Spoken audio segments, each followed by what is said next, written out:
everybody, welcome back to Parsnips and Parsimony. Surprise! We are currently expecting baby number 10.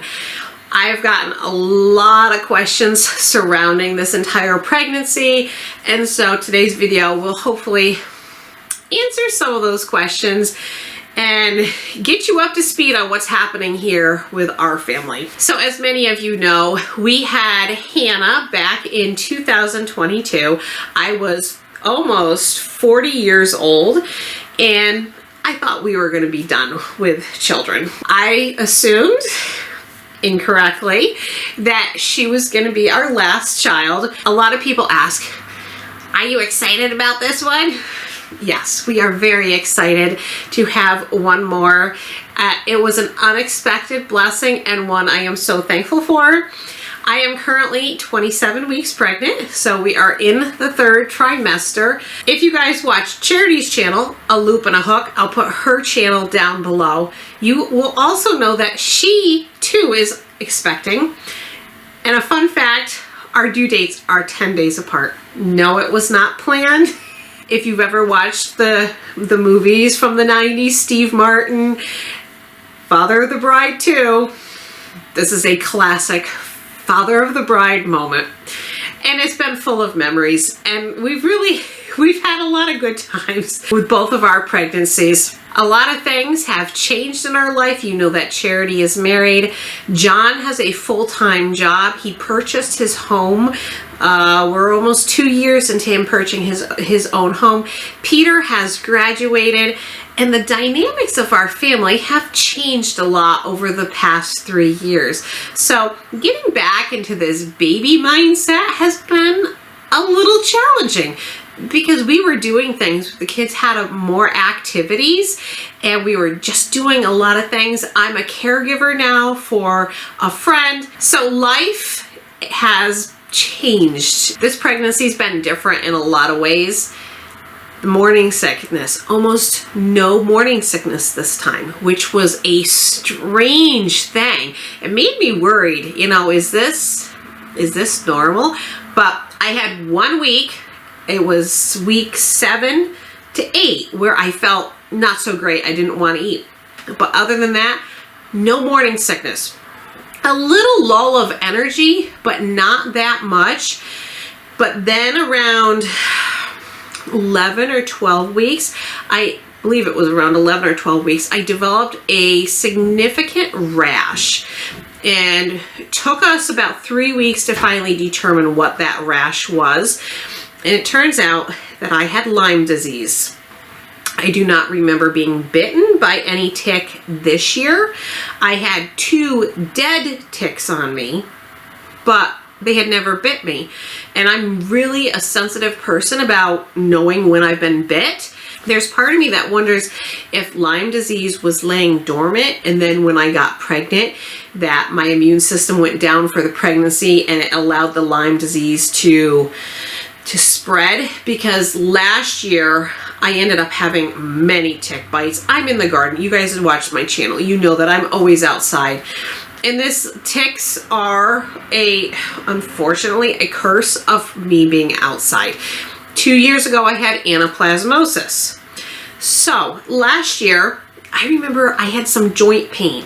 It was nothing that I couldn't control with diet, and it was primarily my big toe that caused joint pain. And I remember being at camp last year going, why does my big toe hurt? So fast forward to this year, camp, I'm at camp again, have this really nasty looking rash, and I'm pregnant. We originally thought it was cellulitis, did some homeopathic self-treatment, which actually reduced the inflammation, reduced the itching, and the rash started to go away. And I thought, okay, we're on the right track here.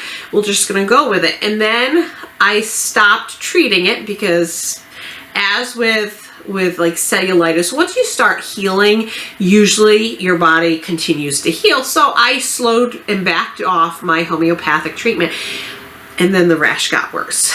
And so I took a picture and I sent it to my midwife, and I'm like, I am in excruciating pain here. This is awful. What do you think it is? And she wrote back and said, you need to get tested for Lyme disease. And I thought, No, I haven't been bitten by a tick. So I did, I went in, I got my first trimester prenatal, she ran the Lyme test, and it was positive. Now, if you know anything about Lyme disease, it's very insidious. You want to catch it sooner rather than later. It can really burrow into your tissues, and it really can be hard to get rid of.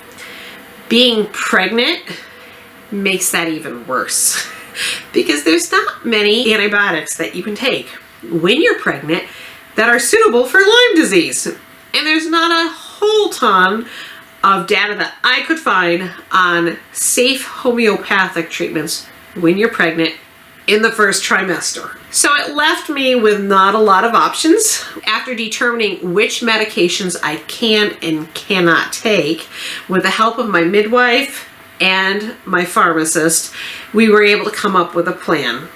Now, I can't tell you this plan would work for everyone, but knowing how sensitive I am, we had to come up with something that would work. I was prescribed cefuromoxine, I'm probably saying that wrong, and I was prescribed it for 6 weeks. Now there's, again, not a lot of data out there of how to treat a pregnant woman with Lyme disease. So we did determine that it was essential to do a longer course of antibiotics rather than a shorter, stronger course because of my history of sensitivity and allergic reactions. And so we did a 250 milligram dose for 6 weeks. Now I'm going to tell you now, this is not medical advice. This is what worked for me. Please, if you're watching this because you have Lyme disease and you're pregnant, please make sure that you work with your provider for what's best for you. There is no one-size-fits-all protocol here. It's really trial and error. When I had my anaplasmosis 2 years ago, not pregnant, and I took doxycycline, the highest dose I could take, 500 milligrams, my third dose, I ended up with a full-body systemic rash and had to discontinue doxy. So doxy was not an option here at all. Knowing how I react to strong medications, we opted for the 250 milligrams. I took that for 6 weeks and had, thankfully, no reaction whatsoever. The rash took about a week and a half to go away, and then I started to feel better. The one thing that I noticed beside the rash with the Lyme disease was I was constantly exhausted. I was constantly hopping on the couch, falling asleep, and this is my 10th pregnancy. I know what's normal fatigue and what's not normal for pregnancy, and I knew something wasn't right. Here I am, third trimester, no symptoms of Lyme anymore. I feel good, so I'm assuming the Lyme is no longer an issue. Having Lyme disease in pregnancy really changed what I did in a day just from the sheer exhaustion. So when I finally started feeling good, the garden had already gone past. So this year wasn't that great for a garden because, once again, life happens and I couldn't get out there. I couldn't keep up with it, and I just didn't feel good. Next year, maybe we'll have a better garden with a newborn. I don't know. We'll see. Once I got over the hurdle with the Lyme, I would say generally I feel pretty good. I haven't had any back pain.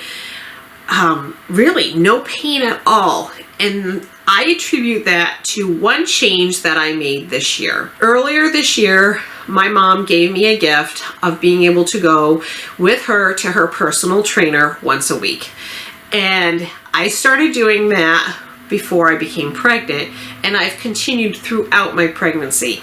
I have had no back pain. I haven't had no hip pain, no SI joint pain, nothing. I feel amazing. When I can sleep, I am a very, very comfortable pregnant woman, other than being pregnant. I love the fact that this pregnancy has been so different with the lack of the morning sickness and the lack of pain. It's been so much better.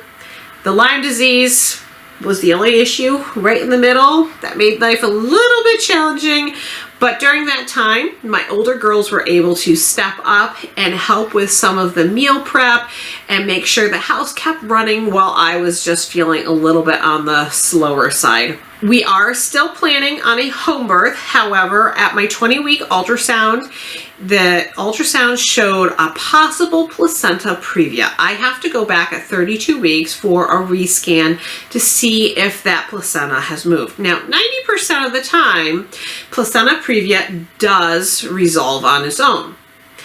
However, there is 10% where it doesn't. I have had no other symptoms of previa, such as bleeding, and we've been on the alert for it. My midwife has given me full liberty to do whatever I feel like. If we have bleeding, we will change that course. But right now, I have been very healthy. I have not had any issues.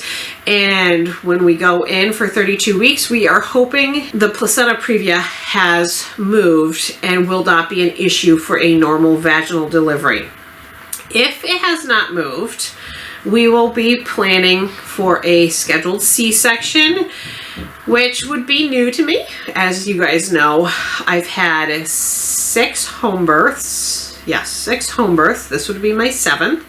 And I've had Peter, John, Leah, 3 hospital births. I am trying to prepare myself for either option because this is something that I haven't had to deal with any of my other pregnancies. Knowing that after that 32-week scan, if I do have previa, I will probably not be doing a whole lot.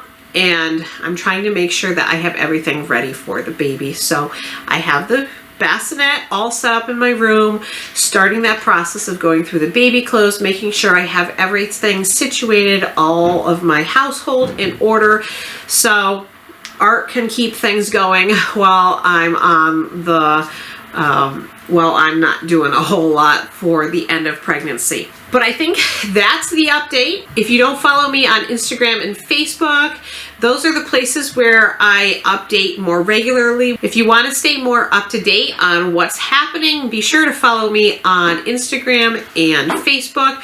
Currently, for the month of November, we are doing a Thankful, Grateful, and Blessed challenge where I am posting something that I am either thankful, grateful, or blessed for that day for the month of November, as we are preparing ourselves for Thanksgiving and just remembering the many blessings that we have been given over this past year. I'll have all the links for those in the description. Thanks so much for being here, being a subscriber to this channel. I hope you guys are doing well, and we'll see you for our next video. Bye.